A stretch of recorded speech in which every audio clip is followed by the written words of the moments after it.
Olá, eu sou Lidivina e a parada de hoje nos Caminhos do Espírito é o Monastério do Sacro Especo, um belíssimo monastério medieval que está situado a mais ou menos uns 70 quilômetros de Roma. Encastrado na parede rochosa do Monte Italeu, nas proximidades de Subiaco, a 70 quilômetros de Roma, surge o Monastério do Sacro Especo, um oásis de paz que surgiu em torno da grota onde São Bento de Nocha, no início do VI século, viveu na sua juventude em total solidão.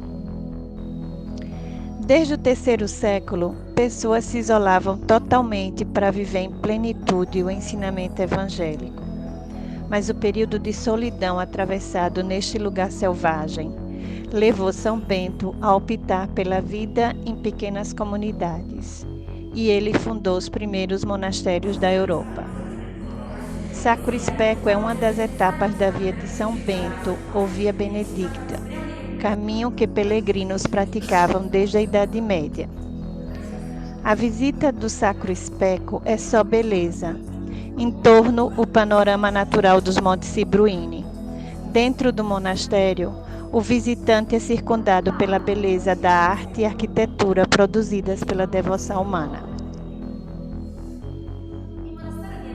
São duas igrejas, uma inferior e outra superior, que acompanham a parede rochosa do edifício. Na igreja inferior se encontra o maior tesouro do monastério, a grota onde São Bento viveu os seus 3 anos de vida erenítica. Importantes escolas de pintura, desde a Idade Medieval até o Renascimento, registraram suas passagens cobrindo as paredes do monastério de afrescos.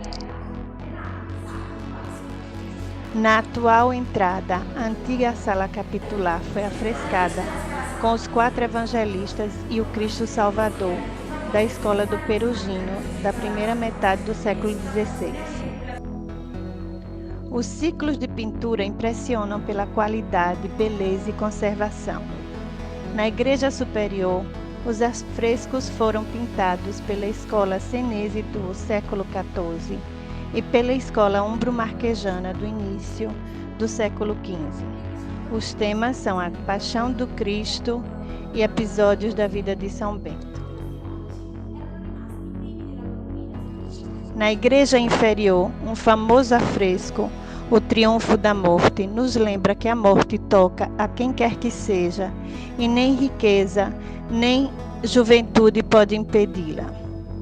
Em uma das paredes se vê um esqueleto de cabelos esvoaçantes, galopando sobre mortos, tocando com uma longa espada, um jovem ricamente vestido, ignorando a súplica de 3 velhos pobres que pedem para morrer.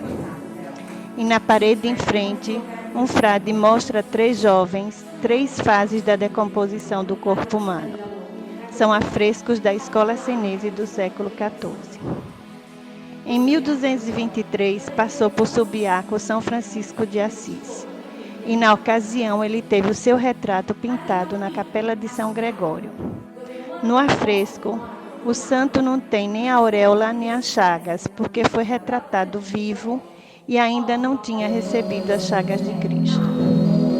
São Bento é o santo que representa a afirmação definitiva do cristianismo. No ano 540, ele elaborou a regra comumente resumida em ora e labora, ou seja, reza e trabalho. Mas se trata de uma regra de 72 capítulos que regula a vida da comunidade monástica e visa, sobretudo, a utilização racional do tempo. A regra de São Bento organizou as atividades do monastério em tempo para oração, tempo para o estudo e tempo para o trabalho como modo de combater o tédio espiritual. Nos monastérios beneditinos, o tempo consagrado à leitura e estudo deram origem às escolas monásticas, que se tornaram institutos de cultura e saber. E antes da invenção da imprensa, os frades amanuenses eram especializados em copiar e conservar textos antigos. E assim, os monastérios se tornaram centro de difusão da cultura. A regra de São Bento influenciou e ainda hoje influencia a sociedade moderna como base da estrutura organizativa, produtiva e cultural, e também como incentivo à construção de uma sociedade melhor, onde fraternidade, solidariedade, integração, oração, humildade, trabalho e hospitalidade nobilizam as relações humanas.